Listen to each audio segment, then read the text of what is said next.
the final solo of Rocket Queen. And to play like Slash, you need a 5,000–6,000 euros Gibson Les Paul Custom, right? Wrong. This guitar is worth 250 bucks. And it's not a Gibson, it's a fake that randomly landed in my hands these days. It's got the wrong logo, the binding is sloppy, frets markers are wrong and super weird, and let's not even mention the quality of the nut and the frets. And last but not least, check this out. This is the volume knob of the neck pickup.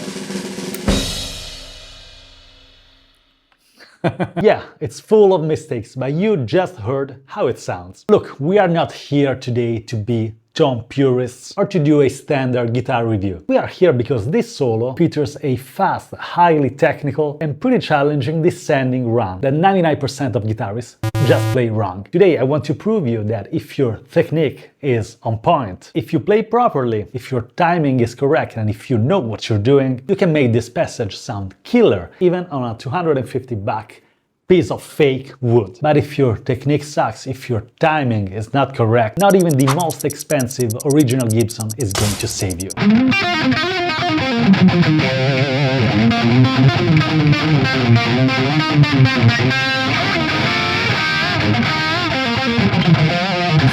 Let's be honest.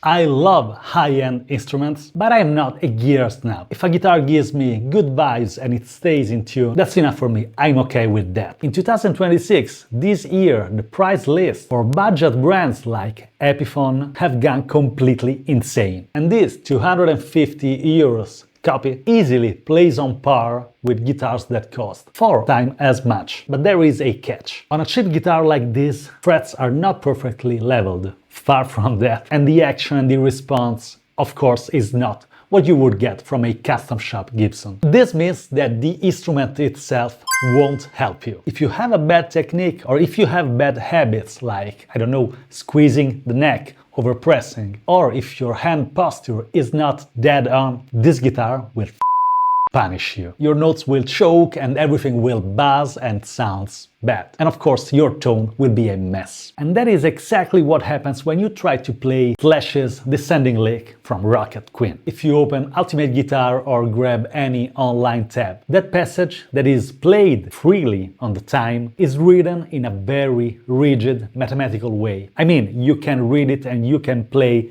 as it's written, but it will not sound even close to the Slash's timing and feel. Slash is not a robot, it's a very instinctual player, so that's the reason why, differently from my usual, this lesson has been transcribed purely by ear. The way Slash plays behind the beat is basically impossible to be written on paper or Guitar Pro, if you prefer, because he accelerates and decelerates basing on the groove, not on a metronome. Let's forget about the first part of the solo. That's the easy stuff and you can find it pretty much anywhere. Today we are breaking down only this cursed fragment. Let's look at how we can tackle it from a technical standpoint and how to master that fluid timing without getting trapped in the math of the notes. So let's break it down. We are in the key of C sharp minor and Slash is playing the C sharp natural minor scale, here on the 9th fret. This is the map, this is where the descending run happens. You just need these notes. So very slowly is.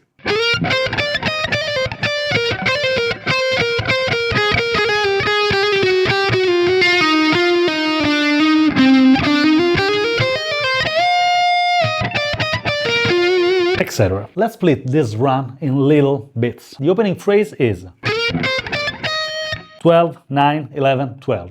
B, C sharp, D sharp, E. Now we have this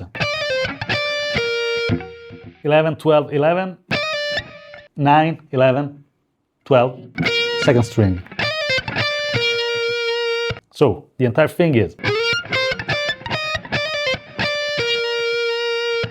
Okay, now we have this fast hammer on and pull off. 9, 11, 9, 12, second string. Okay? Once we lean into this B, 12th fret second string, another section starts. He plays this 9 and 12, C sharp and B.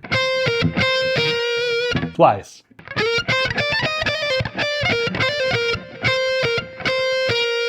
Okay, now.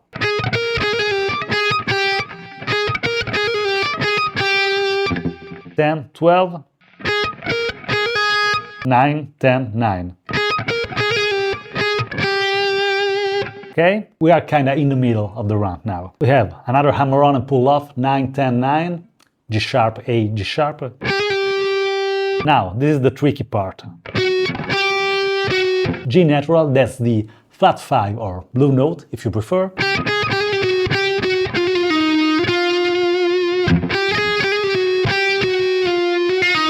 I know it sounds weird if you slow it down without the backing track. I know. The reason why it sounds weird is that it's very instinctual, and because Slash is not playing right on the BPM, he's kind of floating over the BPM. So that's why this run is very hard. You have to nail his feel, his sense of timing. And it's way harder than nailing a very complex or shreddy part in which every note is where it should be.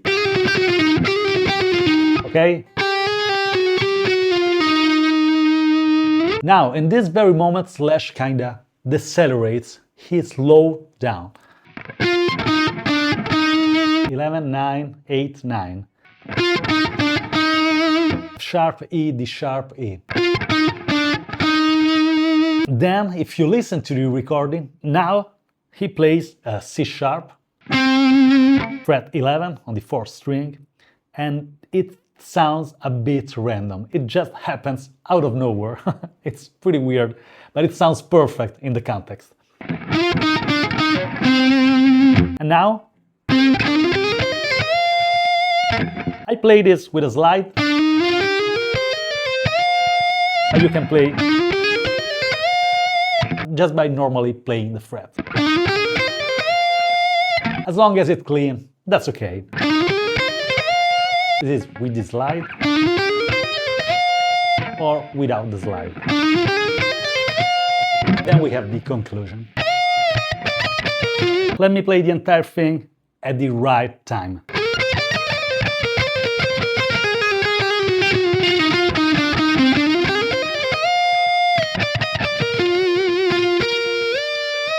Slower.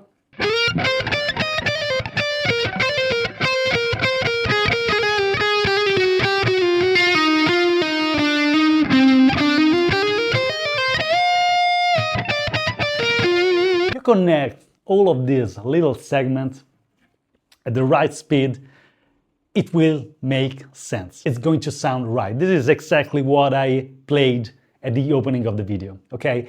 I know it just sounds a bit weird if you slow it down. Again, because Slash is literally floating on the time. And I really like that. This is one of the best Slash features. And besides the sense of melody and the riffs and the cool style and the personality, the way he stays on the time is just unique.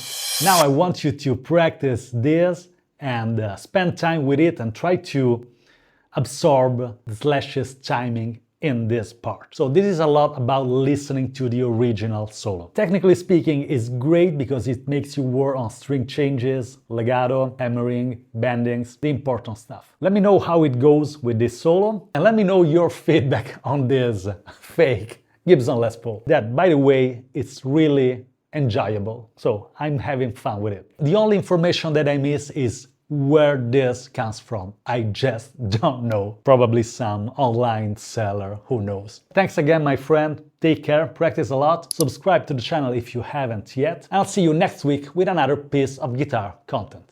Thanks, ciao!